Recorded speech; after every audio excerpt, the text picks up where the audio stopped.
दिल्ली में अगले हफ्ते से घर घर राशन पहुंचाने का काम शुरू होने वाला था। मतलब अब एक गरीब आदमी को राशन की दुकान पे धक्के नहीं खाने पड़ते, बल्कि सरकार बढ़िया तरीके से अच्छे राशन पैक करके उसके घर भिजवाती। सारी तैयारी हो चुकी थी, टेंडर हो चुके थे, सारी तैयारी हो चुकी थी। बस अगले हफ्ते से ये शुरू होने वाला था। ये क्रांतिकारी कदम होने वाला था और अचानक आपने 2 दिन पहले इसको रोक दिया। क्यों सर? आपने ऐसा क्यों किया? बंधुगण, अरविंद केजरीवाल जी ने इस प्रकार से एक पिक्चर पेंट किया कि मोदी जी जो हैं वो दिल्ली की गरीब जनता को जो उनका अधिकार है, उनका राशन है, उससे वंचित रख रहे हैं और डोर टू डोर जो डिलीवरी होनी चाहिए राशन का, कहीं ना कहीं इस डोर टू डोर डिलीवरी को रोकने की कोशिश कर रहे हैं। अगर ये घर घर राशन व्यवस्था लागू हो जाती ना सर, ये राशन माफिया खत्म हो जाता। पर देखिए ये राशन माफिया कितना ताकतवर निकला। दिल्ली में ये योजना अगले हफ्ते से लागू होने वाली थी और 1 हफ्ता पहले इन्होंने इसको खारिज करवा दिया। आपने ये कह के हमारी स्कीम खारिज की है कि हमने केंद्र सरकार से इसकी अप्रूवल नहीं ली। ये गलत है सर। हमने एक बार नहीं, 5 बार आपकी अप्रूवल ली है। ये रही सारी चिट्ठियां। देखिए, याद रखिए, भारतीय जनता पार्टी हिसाब किताब में विश्वास रखती है, ड्रामा में नहीं। कानूनन हमें दिल्ली में ये स्कीम लागू करने के लिए केंद्र सरकार की कोई अप्रूवल लेने की जरूरत नहीं है। कानूनन इस स्कीम को लागू करने के लिए राज्य सरकार पूरी तरह से सक्षम है। लेकिन हम केंद्र सरकार के साथ किसी तरह का कोई विवाद नहीं चाहते थे, इसलिए हमने एक बार नहीं 5 बार आपका अप्रूवल लिया है सर। मार्च के महीने में हमारी योजना पे आपकी सरकार ने कुछ आपत्तियां लगाई, हमने आपके सारे ऑब्जेक्शन पूरे कर दिए। मगर जिस प्रकार से वो ये दिखाने की कोशिश कर रहे हैं कि केंद्र उनको उनका स्कीम चलाने नहीं दे रही है, ये गलत है। हमने इस योजना का नाम मुख्यमंत्री घर घर राशन योजना रखा था। आपने ऑब्जेक्शन लगाया कि हम इस योजना का नाम मुख्यमंत्री के नाम से नहीं रख सकते। हमारा मकसद अपना नाम चमकाने का नहीं था। हमारा एक ही मकसद था, किसी भी तरह से ये स्कीम लागू हो और गरीबों को उनका राशन मिलने लगे।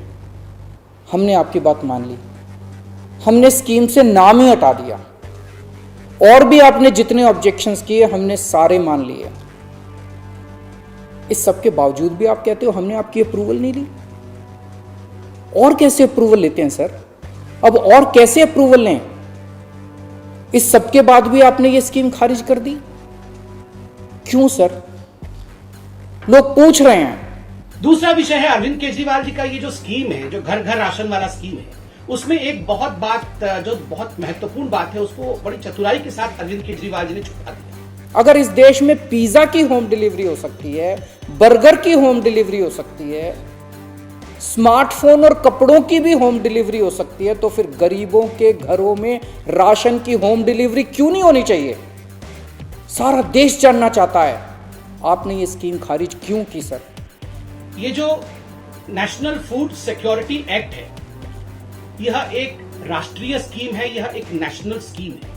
ये पूरे राष्ट्र में, पूरे भारतवर्ष में एक यूनिफॉर्म स्कीम के अंतर्गत काम करती है, यूनिफॉर्मिटी के साथ काम करती है। चाहे वो दिल्ली हो, चाहे वो उड़ीसा हो, चाहे वो बंगाल हो, चाहे वो कोई भी राज्य हो, हर राज्य में यूनिफॉर्मली काम करती है और कोई भी राज्य इसको डिसरप्ट नहीं कर सकता है। कोई भी राज्य का ये अधिकार नहीं कि नेशनल फूड सिक्योरिटी एक्ट को बंद कर दे और अपने तरीके से उसी स्कीम में से स्कीम निकाले। इस बात पे आप स्कीम कैसे खारिज कर सकते हैं? ये राशन दुकानदार इस योजना के खिलाफ हाई कोर्ट से स्टे लेने गए थे। हाई कोर्ट ने इन्हें स्टे देने से मना कर दिया। जब हाई कोर्ट ने इन्हें स्टे नहीं दिया तो आपने इस स्कीम पे स्टे कैसे लगा दिया? आपको इन राशन वालों से इतनी हमदर्दी क्यों है? अगर आप राशन माफिया के साथ खड़े होंगे सर, तो इस देश के गरीब लोगों के साथ कौन खड़ा होगा? दिल्ली के उन 70 लाख गरीब लोगों का क्या होगा जिनका हर महीने ये राशन माफिया राशन चोरी कर लेता है? उन 20 लाख गरीब परिवारों की कौन सुनेगा? जो आप फेयर प्राइस शॉप में पाते हैं, उस राशन को दिल्ली के कुछ एजेंसीज उठा लेंगे और जैसे कि गेहूं है उसको आटा बनाया जाएगा और जैसे चावल है उसकी सफाई की जाएगी और इसके लिए कुछ एक्स्ट्रा चार्ज दिल्ली की सरकार लगाएगी। देखिए, नेशनल फूड सिक्योरिटी एक्ट में कोई भी एक्स्ट्रा चार्ज के विषय में नहीं बताया गया है कि कोई एक्स्ट्रा चार्ज कोई भी राज्य लगा सकती है। जो केंद्र के नियम है उन्हीं केंद्र के नियम के मुताबिक चलना पड़ेगा। एक्स्ट्रा चार्ज कोई लगा नहीं सकता है। कितने ऐसे बुजुर्ग हैं सर जो राशन की दुकान से राशन लेने नहीं जा सकते? कितनी ऐसी गर्भवती महिलाएं हैं जो राशन की दुकान से राशन नहीं ला सकती? अगर हम उनके घर राशन पहुंचाना चाहते हैं तो इसमें क्या समस्या है? देखिए, अरविंद केजरीवाल जी कह रहे हैं कि वो घर घर जाके राशन देंगे और डोर स्टेप डिलीवरी करेंगे। बंधुगण, ये डोर स्टेप डिलीवरी सही व्यक्ति को हो रहा है कि नहीं, गरीबों के पास ये राशन पहुंच रहा है कि नहीं, ये कैसे मालूम पड़ेगा? उनका कहना है कि हम बायोमेट्रिक सिस्टम के माध्यम से जान जाएंगे कि डोर टू डोर डिलीवरी हो रहा है कि नहीं। हम आपके अंगूठे ले लेंगे, हम आपका कोई ऐसा बायोमेट्रिक निशान लेंगे जिससे कि ये जो हिसाब है कि सही व्यक्तियों तक पहुंच रहा है कि नहीं, वो हिसाब हमारे पास आ जाए। मगर यहां केंद्र की सरकार ने अरविंद केजरीवाल जी को रिमाइंड भी किया है और मैं भी बताना चाहूंगा कि एक point of sale EPOS machine होती है। आपने देखा होगा, दुकान में आप जाते हैं तो कई बार उसमें कार्ड स्वाइप होता है, एक मशीन होती है जो इंटरनेट के माध्यम से कनेक्टेड होती है और उसमें जो भी डेटा जाता है वो डेटा सरकार के उच्च अधिकारियों तक, सरकार के कंट्रोल रूम तक पहुंच जाता है। 2018 के अप्रैल के महीने से अरविंद केजरीवाल जी ने दिल्ली के जो 2000 फेयर प्राइस शॉप है जहां ये राशन वितरित किए जाते हैं, उन्होंने ये जो POS मशीन है, EPOS मशीन है, जो इंटरनेट के माध्यम से काम करते हैं, उन्हें बंद करवा दिया था और सब कुछ एक हाथ की प्रक्रिया से, एक मैकेनिकल प्रक्रिया से आरंभ कराया। तो आप बताइए, सही गरीब तक जा रहा है या नहीं? ये राशन उचित व्यक्ति तक जा रहा है या नहीं? ये कैसे मालूम पड़ेगा? ये योजना लागू करके दिल्ली सरकार को इसका श्रेय क्यों मिलना चाहिए?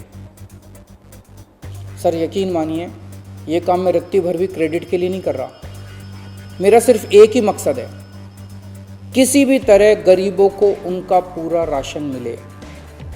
आप प्लीज मुझे ये लागू कर लेने दीजिए। सारा क्रेडिट आपका, सारा श्रेय आपका। मैं खुद सारी दुनिया से कहूंगा खड़ा होकर कि ये योजना मोदी जी ने लागू की और फिर ये राशन ना आपका है ना मेरा है। ये राशन ना आम आदमी पार्टी का है ना भाजपा का है। ये राशन तो इस देश के लोगों का है और इस राशन की चोरी रोकने की जिम्मेदारी हम दोनों की है। अरविंद केजरीवाल जी ये जो राशन डाइवर्टिंग सिस्टम, ये कहीं ना कहीं राशन को डाइवर्ट करना चाहते थे। ये इतने बड़े स्कैम को करना चाहते थे कि आप देखिए, जिस व्यक्ति तक ये राशन पहुंचना चाहिए उस व्यक्ति तक ये राशन नहीं पहुंचेगा और ये राशन न जाने किसके पास पहुंच जाता। ना उसका आधार कार्ड ऑथेंटिकेशन है, ना वहां EOS मशीन है।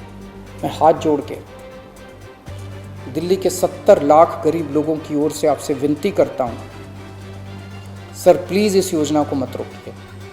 ये राष्ट्र हित में है, इसे होने दीजिए।